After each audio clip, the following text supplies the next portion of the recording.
चतुर संप्रदाय के इस पावन क्षेत्र में उपस्थित है।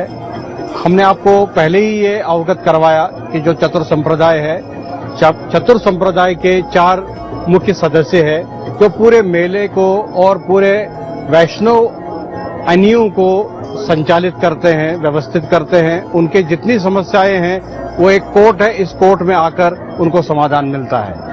हम यहाँ के एक और सदस्य से बात करने जा रहे हैं। इनका नाम है अनंत विभूषित परम श्रद्धेय श्री महंत राम लखनदास जी महाराज। आप महाराष्ट्र के रहने वाले हैं। आपका आश्रम भोपाल के पास में भी है, नागपुर के पास में भी है। मैं इस कार्यक्रम को शुरू करने से पहले महाराज श्री का स्वागत करता हूं और महाराज श्री आपको नमन करता हूं, स्वागत करता हूं। महाराज श्री, हम आपके समुदाय में आए हुए हैं और समुदाय में आपसे हम बातचीत कर रहे हैं। इस वक्त महाराज श्री आपको क्या लग रहा है, जो हिंदू समाज है, हिंदू धर्म है, क्या चुनौतियां हैं हिंदू धर्म और हिंदू समाज के सामने? आपका जो प्रश्न है वास्तव में वर्तमान समय की परिस्थितियों को दिशा निर्देश करने के लिए, संवारने और अपने आप को समझने के लिए इससे उत्तम प्रश्न कोई नहीं हो सकता। तो प्रथम मैं गणपति जी को नमन कर रहा हूं। नीत प्रवीण निगमा गमशास्त्र बुद्धे राजाधिराज रघुनायक मंत्रिवर्ये सिंदूर चर्चित कले वर्ण केंद्र श्री रामदूत हनुमान हर संकटम में। आपको पीड़ा थी वर्तमान परिस्थितियों को देखते हुए, इसलिए आपके अंतःकरण में जिज्ञासा पैदा हुई कि इन परिस्थितियों से निपटने के लिए, बचने के लिए उपाय क्या है, संभालने के लिए क्या रूप हो सकता है। पहली बात यह कि आज जो वर्तमान दशा है, वैज्ञानिक युग के कारण जो है, हम भीड़ तो लगा रहे हैं पर भटक रहे हैं।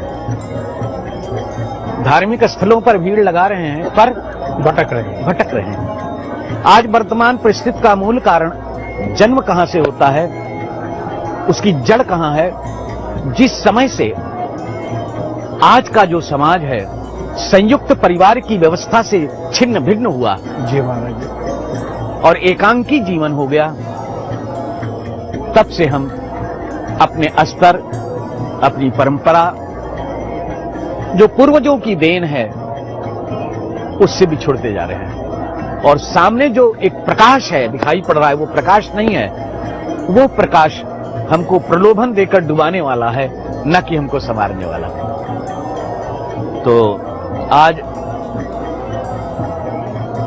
हमें बहुत गंभीर चिंतन करना चाहिए कि हम इस हिंदू समाज को किस प्रकार से वो करें। ये हिंदू ही समाज नहीं, हर समाज। और जब अनुशासनहीनता हो जाती है, हम तभी संभल सकते हैं जब हम किसी के बन के रहेंगे। हम तभी संभल सकते हैं जबकि हम किसी के संयुक्त परिवार में। एक नायक रहता था, कोई वृद्ध 15-25 को जो है नियंत्रण करता था, सबको प्यार देता था। क्या करता था? प्यार देता। स्वतः अपने को कष्ट देता था, सबको संवारता था, सब में विश्वास था। और उस व्यक्ति महापुरुष के चरणों में, गृहस्थ चरणों में वो समर्पित थे।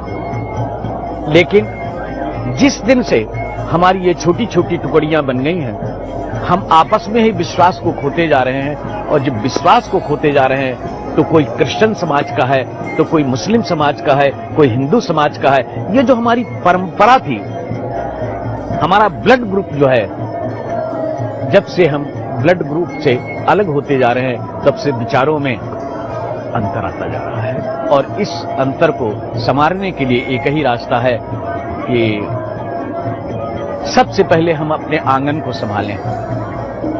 जो आंगन का प्रमुख हो, वो प्रमुख पहले अपने बच्चों को संवारे, और तभी जो है हर आंगन में, तभी जाकर के कहीं आशा की किरण हो सकती है। कारण पहले हमारे यहाँ 4 ही वर्ण थे, यानी ब्राह्मण, क्षत्रिय, वैश्य, शूद्र। लेकिन आज हर वर्ग में इतनी उपजातियां हो गई हैं कि अब सरकार के भी की बस की नहीं है, और हमारे प्रलोभन इतना बढ़ता जा रहा है कि हम किसी के हाथ में आने वाले नहीं। जी महर्षि, अब इसमें यहाँ महर्षि एक प्रश्न आता है कि वक्त के साथ साथ जो हमारा हिंदू धर्म कहे, या सबसे अच्छा कहना ये रहेगा कि जो हमारी सनातन पद्धति थी, जो सबके लिए थी, पूरे विश्व के लिए एक व्यवस्था थी, उसमें तो न तो हिंदू था, न मुसलमान था, न ईसाई था, न सिख था, कुछ भी नहीं लिखा है। भगवत गीता में भी नहीं लिखा है, हमारे वेदों में नहीं लिखा है, उपनिषदों में नहीं लिखा है। एक व्यवस्था लिखी है पूरे विश्व को संचालन करने के लिए। लेकिन महर्षि, अब वक्त के साथ साथ में अब नया एक रूप ले रहा है, ये सब कुछ जातिवाद का रूप लेने लगा है, आपस में सांप्रदायिक तत्वों का एक असर पड़ने लगा है पूरे समाज पर। और इसमें अगर हम मान लें कि जो हिंदू समाज है, हिंदू समाज को अपने ही देश में रहने से उनको कष्ट है, उनको ऐसा लग रहा है कि वो बोल नहीं पाते हैं, वो अपने धर्म को की आवाज नहीं उठा सकते हैं। जब कोई हमारा सदगुरु, कोई महापुरुष आवाज उठाता तो उसको ये कहते हैं कि ये धर्म, ये अधर्म की बात करता है, ये सेक्युलरिज्म है, भारत में तो धर्म निरपेक्षता है, तो ये हिंदुत्व की क्यों बात करता है। महर्षि, ऐसा क्यों हुआ अपने ही देश में? मैंने प्रथम आपका जो प्रश्न था उसका उत्तर दिया। आज आपने ये कहा कि जो वर्तमान कौतुक दिखाई पड़ रहा है उसके पीछे क्या कारण है। उसके पीछे वैसे हमारे यहां परम आवश्यक है कि ज्ञान अर्जित करना परम आवश्यक है। क्या करना? ज्ञान अर्जित करना। और ज्ञान अर्जित करने के पश्चात यदि उसमें लोच है, समर्पण है, तो ज्ञान की शोभा है। किसकी शोभा है? ज्ञान की शोभा है। लेकिन ज्ञान लोच लेता ही नहीं, क्योंकि जो जैसे मोहल्ले में रहेगा उसी प्रकार की उसकी प्रवृत्ति बनेगी। तो ज्ञान खोपड़ी का विषय है और समर्पण भक्ति हृदय का विषय है। हृदय कोमल है, हृदय कोमल है, खोपड़ी कठोर है। तो अब इस कठोरता के कारण आज हम कहीं अंत नहीं पा रहे हैं। वर्षों तलक लाखों भले ही शास्त्र तू सुनता रहे, पढ़ता रहे या रात दिन उपदेश भी करता रहे, जब तक बना है भेद मैं तू। आपने ये कहा कि आज हिंदू धर्म अपनी आवाज नहीं उठा रहा है। क्या नहीं कर रहा है? बिल्कुल। हाँ, तो जब तक बना है भेद मैं तू, भय न तब तक जाएगा, जब भेद सब मिट जाएगा तब शांति अक्षय पाएगा। तो आज हम इस अभेदता को, जो भेद है उसको अभेद बनाने के लिए ये तो परमात्मा की ही कृपा हो जाए तो उत्तम होगा। महर्षि, जो हमारे गृहस्थी है, अब गृहस्थियों के सामने में तो बहुत सारे चैलेंजेस आते हैं उनके सामने में। उनको घर की व्यवस्था भी देखनी है, उनको धर्म पर भी चलना है, उनको समाज को भी देख के चलना है। तो कैसे वो अपने इस जीवन को बैलेंस बना सके, किस तरीके से संतुलन लाए जिससे उनका जो जीवन है सुखी रहे, समृद्ध रहे। एक चीज आज जो है प्रशासन की व्यवस्था को देखते हुए लोग सब सीमित हो गए हैं। क्या हो? सीमित गए हैं। क्या हो गए? सीमित हो गए। मुझे एक उदाहरण याद है। अमरावती के पास एक गांव था, तो वहां मैं गया, सहज ही गया। तो वहां पर बुढ़ा थे, तो मैंने सहज पूछा कि आपकी क्या उम्र है? तो उन्होंने कहा कि हम 87 वर्ष के हैं और मेरी पत्नी जो है 82 वर्ष की है। मैं बोला आपके बच्चे? तो पुरुष तो चुप हो गया। मां बोलने लगी, बाबा जी मेरे 13 बच्चे हुए। 13 बहुत गरीब थी, लोगों के घर में आटा पीसती थी और थोड़ी सी मजदूरी दे देती थी, तो वो बच्चों को मैं पालती थी। इनकी 5 रुपए की नौकरी थी, लेकिन हम खुश थे। क्या कहा? ये बच्चे जैसे छोटे छोटे बड़े हुए तो लड़के लेकर के वहां पहुंच जाते थे, तो कोई कंधे पर चढ़ गया, तो लोगों ने ये सोचा कि जब बच्चों को खिलाएगी तो हमारा काम क्या करेगी, तो उन्होंने निकाल दिया। क्या कहा? निकाल दिया। लेकिन मैं अपने प्रारब्ध को कभी, उस प्रारब्ध से कभी जो है मैंने वो दूरी नहीं किया, उससे प्यार किया। आज मेरे बच्चे, कोई इंजीनियर है, कोई की फैक्ट्री है, कोई डॉक्टर है। अच्छा, 13 के 13 सकलू नहीं 11, मैं बताता हूँ, सब है, संपन्न है। यहाँ एक जमीन, एक कुटिया में रहते थे, आज मेरे पास इस गांव में 125 बीघा जमीन है। 13 में से 2 बच्चे नहीं रहे। क्या बोले? 2 नहीं रहे। 2 नहीं रहे, और उन दोनों की याद करके वो बुढ़ी रोने लगी। क्या करने लगी? रोने लगी। मैं प्रणाम किया उसको, धन्य है कि तू संघर्ष से जो है वो लगाया, आपने उससे दूरी, घृणा नहीं किया, और पुरुषार्थ पर तूने अपना जो है विश्वास किया, उसी का परिणाम। तो उसने हमको ज्ञान दिया कि बाबा जी, हम जन्म भी नहीं दे सकते, देता तो वो है। जब जन्म पाता है आदमी तो अपना प्रारब्ध लेकर आता है। क्या लेकर आता है? प्रारब्ध लेकर आता है। कि हमारे पास रोटी नहीं थी, आज मेरे बच्चे जो हैं इतनी प्रगति किए, तो अपना मेरा यश नहीं, मैं भाग्यशाली हूं कि मेरे कोख से पैदा हुए, पर मैं इतनी परम भाग्यशाली हूं कि मेरे कोख से जन्म लेने वाले बच्चे जो हैं प्रारब्धवान निकले। उसका परिणाम आज मैं देख करके जिंदा रहने की कामना करती हूं। तो आज हम जो हैं, गृहस्थ जीवन जो है वो इतनी अपेक्षाओं से त्रस्त है, क्योंकि आज का आदमी संघर्ष जो है नहीं झेलना चाहता, सब स्वतः पाना चाहता है, और इसीलिए जो है परिवार में भी जो है छिन्नता भिन्नता आ रही है। कोई आदमी का एक दूसरे के प्रति कोई समर्पण नहीं है, स्वतः अपने आप को अपने लिए जिंदा रहना चाहता है, इसलिए ये दशा है। तो महाराज जी, उनको करना क्या चाहिए? कितना समय उनको पाठ पूजा में देना चाहिए? कितना समय उनको घर की व्यवस्था में देना चाहिए? कितना समय उनको समाज सेवा में देना चाहिए? एक गृहस्थी को महाराज जी क्या करना चाहिए? सबसे पहले तो अपने आंगन को संवारें। किसको?